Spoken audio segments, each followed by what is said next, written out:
Hello, Abram. My name is Pauline. And I'd just like to say that I feel I've had a wonderful life, really. I've achieved a lot in my life, but I'm sitting here today. The question I'd like to ask is, what can I do now to really know what it is that I want to do? And forgive me if you've already answered this question. We never hear the same question twice, really, because your perspectives are unique enough. But we want to give you a little basis of something here, because when you say, I want to know what I want, the reason that sounds a little bit to you like it is a silly question, but it is not, is because without realizing it, you've created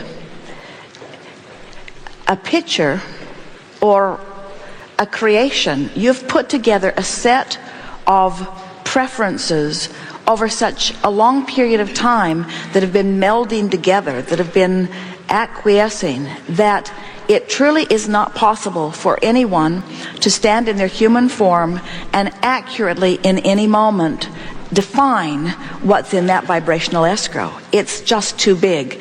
And the reason that it's too big is because part of it was there before you even came forth into your physical body, intentions that you had set forth, general intentions by your physical standards, intentions such as having a good life, knowing my value, being an uplifter, connecting with who I am, utilizing my guidance system, feeling joy, having conscious expansion. In other words, all of that was set forth as an intention even before you got here.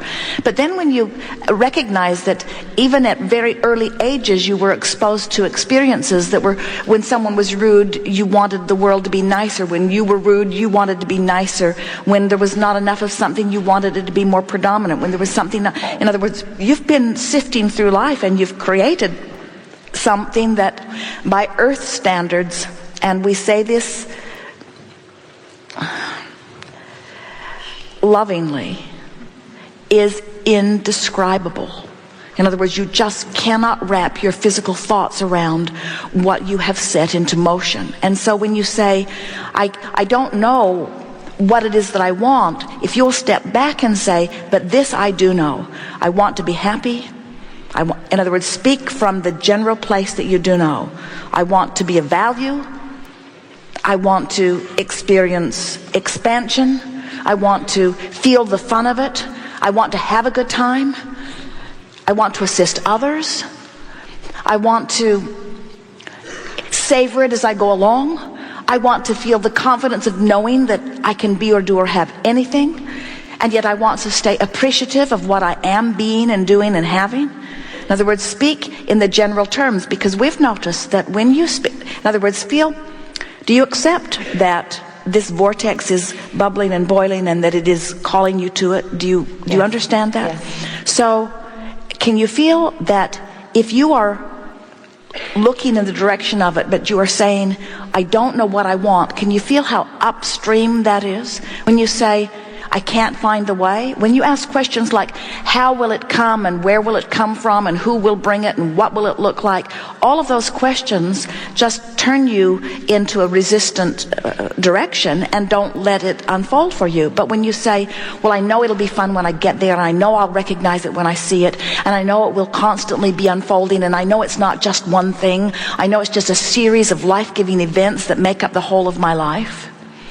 We like to tease our physical friend, and this is the best way of teasing you we have found on this point, where you've decided that you're going to go on vacation and you have your itinerary all planned out, and you're going to go to this city and this city and this city and this city and this city and this city, and then you're going to come back home, and you look at it in this very objective, want to get where I'm going attitude, and you say, wait, my final destination is home and I'm already there. Why go? I think I'll just check vacation off my list. And we say, you don't go on the vacation to get it done, and you didn't come here to get it done, and your life's purpose isn't something to get done. It's just an idea to focus upon and savor, because the experience of the journey is what life is. So often our physical friends say, I need to find out what my purpose is so that I can just go do it. so I can get to my purpose. And we say it's the getting to the ever unfolding purpose. Jerry and Esther were on the Whitewater Rapids in Colorado summer before last, and it was such a big day for them because it helped them to realize, first of all, the power of the river. In other words, once they got going, no one even considered pointing their boat upstream and paddling. It was clear the river was going to have its way with them. But they became aware of the thrill of the river. It was in the moment a thrill. They weren't thinking about when they were going to take the boat out. They weren't thinking about the final destination. They weren't saying things to the river guide like, when will this be over? It was so full on. It was so full on, and it was so full fun. Esther said she wanted the river to have been 100 miles longer. In other words, it would have, the satisfaction of the thrill of it was so intense. And they didn't say to the river guide, well, where will we come out? And he would say, oh, downstream a few miles. And they didn't say, well, could we please put our raft on the bus and take it down the canyon, and we'll put it in the water just a few hundred yards from where we take it out, because we want to fulfill our purpose. We want to know where our destination is, and we want to get it done. He would have helped them, but he would have thought that they were a little nutty about it, because he would have said, I thought you wanted a ride on the river. And that's really the answer that we want to give to you. Whenever anyone asks for a purpose, it's like they're asking for that ending place of fulfillment. So we're going to give it to you in the clearest terms of the way you felt it. Your purpose is to be eternal. No ending. Your purpose is to have a joyful, never-ending ride again and again and again, another and another and another. Because all of your power is right here and now in this juncture where who you really are meets who you're letting yourself be, and all of the components. Can you see that creation isn't about seeing something that you want or a purpose that you or somebody seems to have assigned? There isn't any of that. But and see my purpose, then figure out how to get me to it and it to me. It's that you've been throwing it over here into this vortex, and it is calling everything necessary for its completion to it, including you. And so when you say, the purpose, my purpose is joy. My purpose is joy. We say, the basis of your life is freedom. Your purpose or goal or objective must be joy, and the result will be eternal expansion. And we say that, and our physical friends say, we hear you, Abraham, growth, growth, growth. We say, yes, of course, growth. But your purpose is joy. We hear you, growth, growth, growth. We say, yes, of course, there will be expansion, but your objective is joy, as much as you can find here and now. Not yearning for what was, or not hoping for what will be, as much as you can ferret out of what's right here and now. Your purpose is to feel as good as you can feel right here and now. If you let that be your purpose. So you walk into a room, your purpose is to feel as good as you can feel. So you start appreciating the magnificence of the room. You start appreciating the order of the organization. You start feeling glad for bringing yourself here. You feel happy that there's a comfortable seat for you to sit in. You feel appreciation for the lights that make it possible for you to see, and the bigger image which makes it really possible for you to see, and you just look for reasons. You feel proud of yourself for getting yourself here, and you feel appreciation for whoever facilitated you, and you feel glad that whatever's going on at home is being taken care of, and you feel happy for the transportation that brought you here, and you feel exhilaration about your environment that allows such a venue, and you feel glad for your intuition and your point of attraction, that you managed to bring yourself to be part of such a powerful co-creation. And as you just make a small effort to look for reasons to feel good in your now, in other words, letting your goal, your objective, your purpose be finding something here and now where I am, where all my power is, feel good. Finding something here and now where I am, where all my power is, feel good. Finding something right where I am, whether you're thinking about the past or the present or the future, my objective, my purpose is to find something that feels as good as I can feel right now. Not as good as I've ever felt. We know it is irritating for us to go on and on and on so long, but we just want you to hear it, because you just can't miss it. That's all that matters. What's your purpose in life? Feeling good? What's your well, I thought you came to make the world a better place. No, it's a fine world. I thought you came to fix things that are broken. No, nothing's broken. We're having your dialogue with your friends. My purpose in life is my joy. Well, aren't you selfish, they'll say. aren't you the selfish one? And what they mean is, I think you should satisfy my needs, not your own. They call you selfish while they want you to satisfy what they want. My purpose, your purpose, is joy. As joyful as you can find it here and now. Is that hard to believe? Is it? No. So when you said, what's my purpose? What do you think you meant?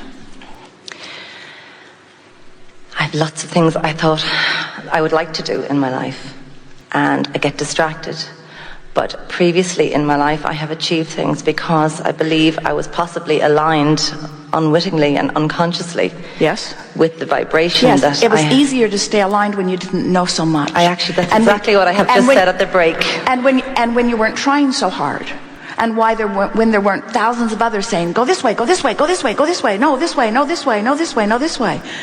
You get distracted from your feeling, and that's why we're being so emphatic about, you got to not give a rip what others think, and sort of wean yourself from their approval and care how the thought feels until you show yourself that when you lean consistently in the direction of what feels as good as it can feel, it not only will it feel gooder and gooder and gooder and gooder and gooder, but things that you could not. Esther will say, even though she knows about law of attraction and she knows about who she was before, in other words, she can feel that she is source energy prior to this, and she remembers the history of her life. She knows what she's sifted through and has a sort of sense of what she's been asking for. But every day, on many occasions, some magnificent rendezvousing of spectacular events explodes and makes her say,